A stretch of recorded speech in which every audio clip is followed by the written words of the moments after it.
Welcome to Mineola East versus West. Who's going to win? Let's find out in this map overview of the neighborhood.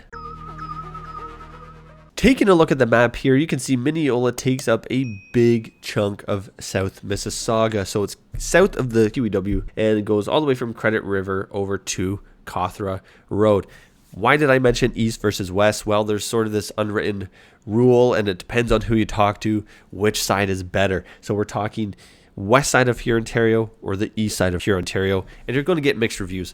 Really, I mean, all the areas are amazing. They're beautiful. It's just funny how people seem to choose sides and everyone is always right. So anyway, something to keep in mind if you are considering Mineola, who you're talking to and which side they believe is the better side.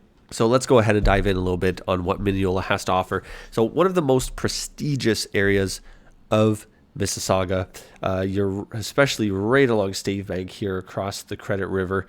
A lot of high-end properties, beautiful homes. So what does it have to offer? Well, you still get all the access to QEW and Port Credit amenities without feeling like you're really in a more congested area, as if you were to be even taking a look just around the GO station, for example. So you have easy access to the Port Credit GO as well as here in Ontario when it's not under construction to give you quick access to the QEW if you are a commuter. You've got Cannoli Public School as well, one of the top-notch schools in the area. Mentor College here in Port Credit. It is a private school, but again, it's rated as one of the best. And of course, you've got Port Credit Secondary, Mineola Public. So really, the area, the size of homes, just beautiful areas, beautiful homes, and obviously the price points reflect that.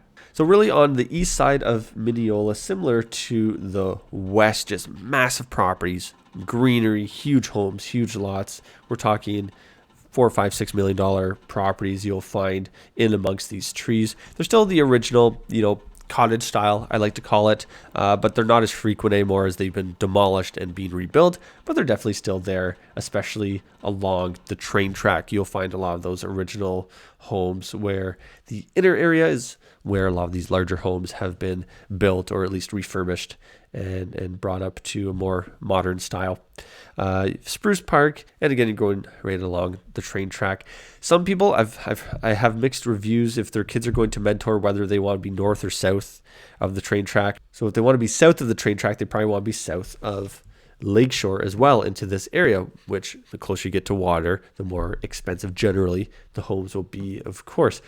Now, if you're on the north side, you're either, depending on where you are, you're going to have to take here, Ontario, or Cawthra if you want to avoid the train because the train goes over the road. Or there's this little side street that you can kind of meander over to just off of Mar Revis Ave. So it's closer to avoid the travel, but the train track doesn't go over the road. So chances are you're probably going to get stuck behind a train. So it might be worth it just to take that extra drive to Cawthra or here, Ontario, depending on the day, depending on what train it is. So something to keep in mind there. So that's the debate I've heard versus if your kids go to Mentor at the private school. Otherwise, if you have the budget, I mean, why not? It's one of the best areas in South Mississauga that people really strive to get into. That's not essentially right along the water. So there you have it, Mineola East versus West. To me, there's really no difference. I mean, you tell me if I'm wrong. I mean, obviously, yes, going along the Credit River, you're going to get a lot nicer homes than in the middle of it. Just if that's what you're looking for. If you don't want to be anywhere near the water, then no problem. Go on the other side away from it. So really, it all depends on what you're looking for.